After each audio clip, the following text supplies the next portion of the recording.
Hello again everybody, welcome back again di Bitcoin Update with me and Matthew. Kita lagi ada di sekolahan Matthew nih, lagi mau daftarin buat ke Hogwarts ya teman-teman sekalian. So anyway, kita bakal mau kasih quick update ya untuk perkembangan Bitcoin saat ini. Ini kan posisi harga masih steady di kisaran 122.000, 121.000 gitu kan. US government masih shutdown, masih belum ada aktivitas. Jadi sampai dengan hari ini aja sebenarnya kita masih bingung ya, kira-kira NFP sama unemployment rate itu bakalan dirilis atau enggak nih pada hari Jumat gitu. Cuma yang pasti semalam FOMC meeting minutes nggak terlalu pengaruh ke harga.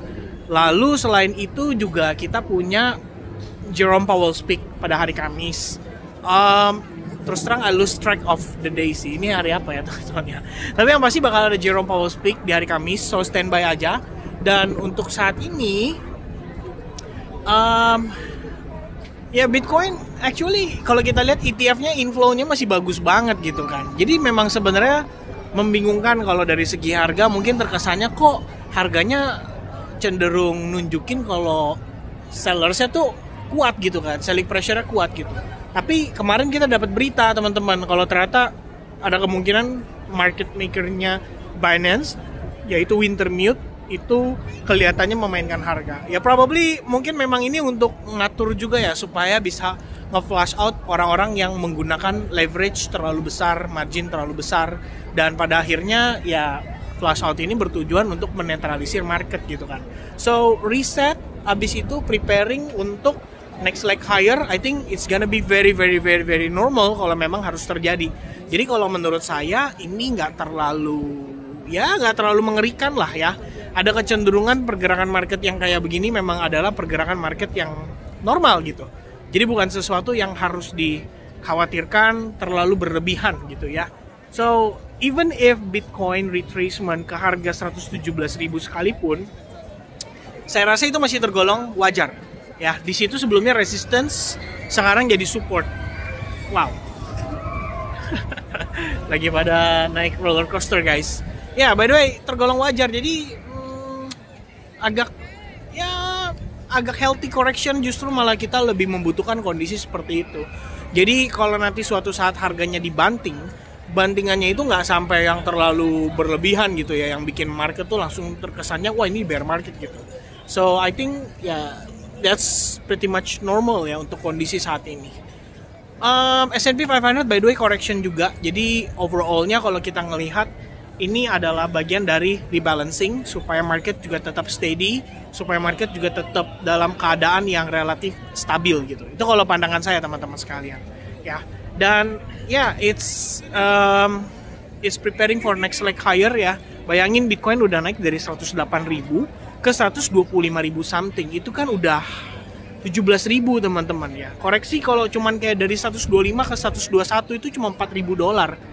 Apakah itu normal? Apakah itu wajar? Oh, sangat wajar sekali gitu kan. Kalau misalkan $4.000 di compare dengan 17.000 terus Anda ngerasa bahwa ini adalah longsor atau junam, that's interesting gitu loh. Dari perspektif kalian mungkin kalau mengatakan seperti itu yang membuat saya justru malah kok bisa gitu ya. Anggapannya turun sedikit tapi ini kayak turunnya benar-benar kayak bear market gitu. Seperti yang saya bilang tadi, even sampai 117.000 kita retest pun nggak ada masalah. Itu masih merupakan bagian dari testing level supportnya. So, buat teman-teman sekalian, pinter-pinter ya positioning untuk di Oktober ini, untuk kuartal 4 ini, karena sebenarnya masih ada opportunity. Dari segi kebijakan juga masih mendukung, cuman US Gov shutdown ya otomatis, cucok. Ya cuma kalau US government shutdown otomatis akan cenderung membuat market itu harusnya lebih wait and see ya, lebih calm gitu. Jadinya ya bingung juga kan mau making decisionnya kayak gimana gitu kalau misalkan nggak ada acuan dari segi data gitu ya. Tapi saya sih ngerasanya it's pretty much normal ya. And Matthew udah mulai ngantuk. Say hi to uncle. Say hi to uncle and auntie yang nonton ya. Okay, so anyway guys, that's just gonna be very quick update karena memang nggak ada yang bisa diupdate. Saya cuma bisa bilang market flush out, normal, retracement. Sekarang juga bisa jadi sideways dulu ya. Kan udah tahu juga ya Bitcoin selalu kayak gitu. Naik impulsif, sideways dulu 5-7 hari, habis itu baru ada next move-nya. Ya selalu kayak begitu gitu kan. Kalau misalkan teman-teman sekalian mengerti dan udah lama istilahnya transaksi di Bitcoin, saya rasa udah biasa banget lah dengan kondisi kayak begitu gitu ya. Udah bukan suatu kejutan lagi. Dan makanya saya tadi bilang kenapa ini bukan longsoran 76, karena sebenarnya berdasarkan pengalaman yang kita udah laluin, satu hari 10.000 tuh pernah teman-teman. Dan itu baru kita ngomong konteksnya dia bener-bener dibanting gitu. Kalau satu hari dia turun cuma 3.000, 4.000, ya ini mah ibaratnya apa ya? Oh, ibaratnya orang taking profit aja gitu kan. Toh ETF-nya masih bagus gitu. So demand-nya masih ada dan gak perlu tergesa-gesa untuk mengambil kesimpulan kalau market sudah selesai gitu ya. Oke? Okay? Ya. Alright ya, kalau gitu thank you very much guys for watching. That's gonna be the update. God bless to everybody and see you guys again in the next update. Cheers guys. Bye bye.